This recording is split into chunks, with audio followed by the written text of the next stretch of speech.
ہمارے خداوند یسوع کی انجیل مقدس یوحنا کے مطابق اس کا 14واں باب 6 سے 14 آیات تک۔ یسوع نے اس سے کہا، راہ اور حق اور زندگی میں ہوں، کوئی میرے وسیلے کے بغیر باپ کے پاس نہیں آتا۔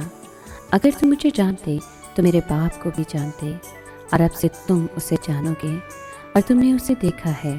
فیلبوس نے اس سے کہا، اے خداوند، باپ کو ہمیں دکھا تو ہمارے لیے بس ہے۔ یسوع نے اس سے کہا، اے فیلبوس، میں اتنی مدت سے تمہارے ساتھ ہوں، کیا تم مجھے نہیں جانتا؟ جس نے مجھے دیکھا ہے اس نے باپ کو دیکھا ہے۔ پھر تو کس طرح کہتا ہے کہ باپ کو ہمیں دکھا؟ کیا تجھے یقین نہیں کہ میں باپ میں ہوں اور باپ مجھ میں ہے؟ یہ باتیں جو میں تم سے کہتا ہوں اپنی طرف سے نہیں کہتا، بلکہ باپ جو مجھ میں رہتا ہے وہی اپنے کام انجام دیتا ہے۔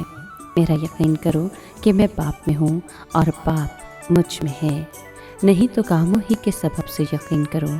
میں تم سے سچ سچ کہتا ہوں کہ جو مجھ پر ایمان لاتا ہے وہ بھی یہ کام کرے گا جو میں کرتا ہوں، بلکہ ان سے بھی بڑے کرے گا، کیونکہ میں باپ کے پاس جاتا ہوں، اور جو کچھ تم میرا نام لے کر باپ سے چاہو گے وہ میں ہی کروں گا، تاکہ باپ بیٹے میں جلال پائے۔ اگر تم میرا نام لے کر مجھ سے کچھ چاہو گے تو میں وہی کروں گا۔ اگر تم مجھے پیار کرتے ہو تو میرے حکم مانو۔ پاک کلام کے پڑھے اور سنے جانے پر خداوند کی برکت ہو، خدا کا شکر ہو۔ عزیز دوستو، آج کی تلاوت میں یسوع اپنے آپ کو راہ، حق اور زندگی کے طور پر پیش کرتا ہے۔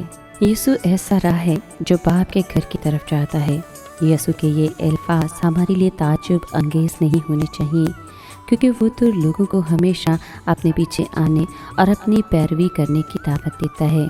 جو کوئی اس کے پیچھے چلتا اور اس کی پیروی کرتا ہے، باپ کے گھر پہنچنے میں اس کی مکمل رہنمائی کرتا ہے۔ یسوع برملا کہتا ہے کہ میں حق ہوں۔ یہ بڑی پرزور بات ہے جو سچائی پر مبنی ہے۔ آج کی تلاوت میں لفظ حق کا استعمال بھروسے اور اعتبار کے معنوں میں ہوا۔ یسوع کلمہ ہے، وہ الہی مکاشفہ ہے، وہ خدا کا پرتور عین نقش ہے جو فضل اور سچائی سے معمور اور بھرپور ہے۔ اس کی باتیں حق، اس کے وعدے قابل اعتبار اور اس کی پیروی زندگی بخش ہے۔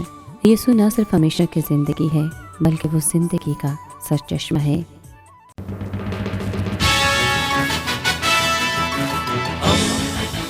دوستی کا پیمبر، ریڈیو ویریتاس ایشیا۔